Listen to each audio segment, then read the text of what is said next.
আসসালামু আলাইকুম, welcome back to my channel.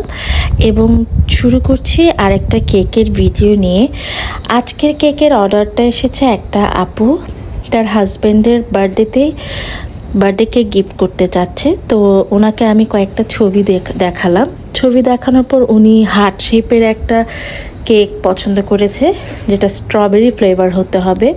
So as usual আমি স্টার্ট করতে যাচ্ছি কেকের বেসটা ক্রিয়েট করতে। ভেতরে আমি কিভাবে কেকের বেসটা দিয়ে থাকি। আমি এটা রেড ভেলভেট কেক না, এটা আমি এর আগে আমার পেজে ছবি দিয়েছিলাম। এটা অ্যাকচুয়ালি হুইপ ক্রিমের কেক ছিল। ভেতরে স্ট্রবেরি এবং হুইপ ক্রিম দিয়ে ফিল আপটা করে নিই, তারপর ক্রাম কোট করে এটাকে পুরাটা ভালো করে আমি কভার করে নিই। হুইপ ক্রিম দিয়েই জাপানে নর্মালি কেক হুইপ ক্রিমের খেয়ে থাকে কাস্টমাররা। দেন এটা খুবই সিম্পল একটা ডিজাইন ছিল, যেহেতু আপুটা ডিজাইনটা চুজ করেছিল একটা ফ্লাওয়ার শেপের। সো আমি ছোট ছোট গোলাপ দিয়ে পুরো হার্টটাকে কভার আপ করে ফেলি।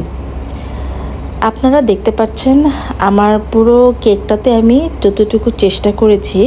দেখতে কিন্তু খুব ইজি মনে হচ্ছে যে জাস্ট ছোট ছোট ফুল, কিন্তু আসলে কিন্তু ততটা ইজি না। হ্যাঁ, একটু করতে একটু টাইমটা সেভ হয়, যে আমার কভার আপ করতে হালকা একটু ক্রিম দিয়েছি, বেশি ক্রিম দিতে হয়নি, যেহেতু আমি পুরো কেকটা ফুল দিয়ে কভার করে ফেলবো।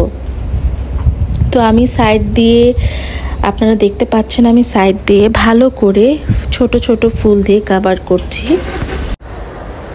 তারপর আমি ছোট ছোট ফুলগুলো দিচ্ছি সাইড দিয়ে ভালো করে। আমি সাইড থেকে ভিডিওটি ভালো করে দেখাতে পারছি না, তার জন্য আমি আন্তরিক দুঃখিত। কিন্তু আমি চেষ্টা করব আমার নেক্সট ভিডিওতে যাতে কেকের যে সাইডের ডিজাইনগুলো আছে সেটাও আপনাদের সাথে শেয়ার করার জন্য, যাতে কিভাবে ডিজাইনটি ভালো করে করা হচ্ছে এটা একটু জুম করে কাছে থেকে আপনারা দেখলে বুঝতে পারবেন।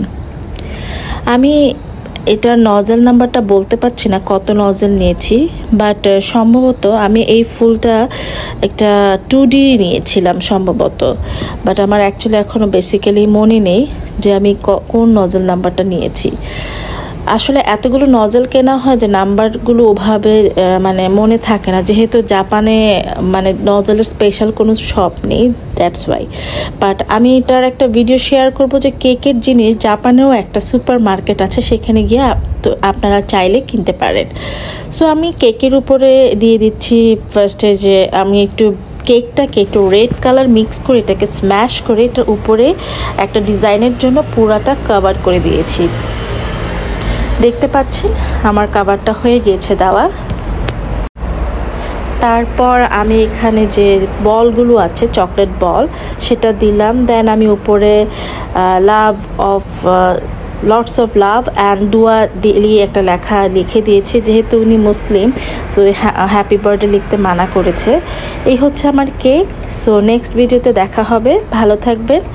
আর আমার আজকের ভিডিওটি কেমন হয়েছে সেটা অবশ্যই আমাকে জানাবেন। Bye, take care.